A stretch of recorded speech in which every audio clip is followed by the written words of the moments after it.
Hi, I'm Steve, a developer on the Python tools team, and I'm here to talk to you about Microsoft Azure, Visual Studio, and Python. So, you probably clicked on this video because you're wondering, why is Microsoft talking about Python? Why do they care about Python, and why should I? What do they know that I don't? Well, we know that Python has had a massive surge in popularity in recent years. We know that Python has a simple syntax, is easy to read and learn, but is powerful enough to drive companies like Netflix and sites like Reddit. We know that Python is used across many domains, from financial analysis to astronomy, industrial automation to the web, and was recently recognized as the most popular teaching language at universities in the United States. And we know that our customers want to use Python to achieve their goals, and we want to support you. Python is an important language for Microsoft Azure, and we're committed to helping Python developers take full advantage of the platform. We already support Python in Azure Websites and Cloud Service, and many of the platform services have easily consumable REST APIs, but we also have cross-platform Python SDKs for service management, Azure Storage, Service Bus, Azure Batch Apps and DocumentDB, with more on the way, including Azure Machine Learning. And regardless of whether you're writing Python for Microsoft Azure or any other platform, we provide the best developer experience in Visual Studio. And that's what this video will show you.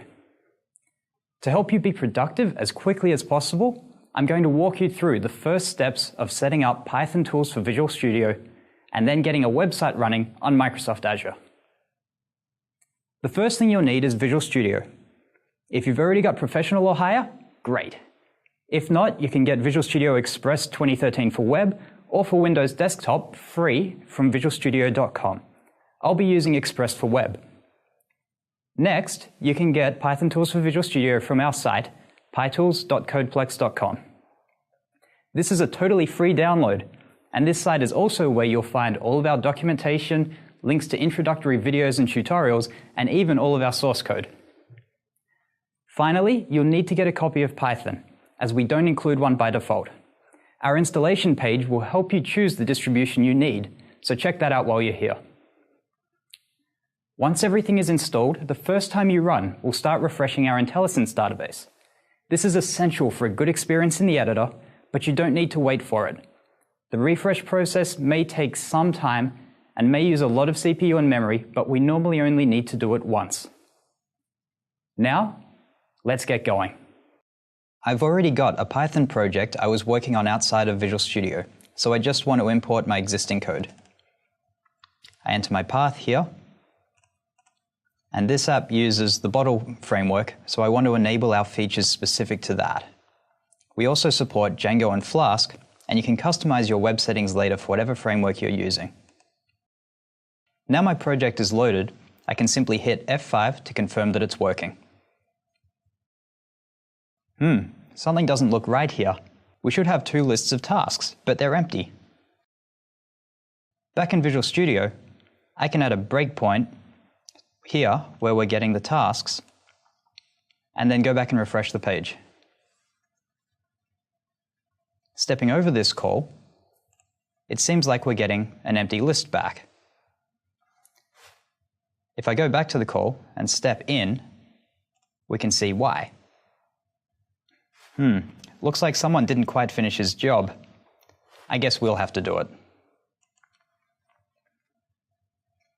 I'm keeping the data in Azure Table Storage, so I'll use the Table Service class from the Azure Storage SDK.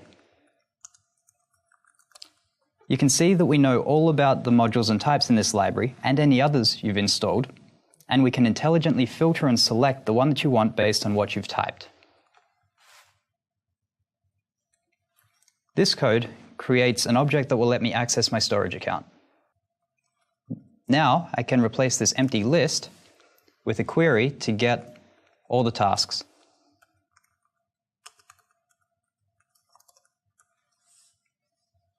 Now when I run the app again, we've successfully read the list of tasks from Azure Table Storage.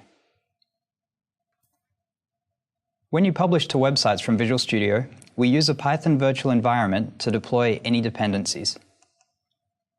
A virtual environment is an isolated set of libraries that are just for this project, so it makes it easy to ensure you have the same libraries when you deploy your site as when you're developing it. The libraries we need are listed in a requirements.txt file, which is automatically installed when we create the virtual environment. Now that we have a virtual environment, deploying to Azure websites is as easy as right-clicking the project, publish, configuring the publish profile, and selecting publish. Visual Studio will deploy your project and all the libraries you're using to your site, which is up and running immediately. And that's it. So, if you're already using Python, it's that easy to get going on Microsoft Azure with Visual Studio, or from macOS or Linux using Git deployment. Everything you need is available from these websites. And if web development isn't really your thing, say you're more into science and computation or machine learning, watch this space. We've got some great things coming for you soon.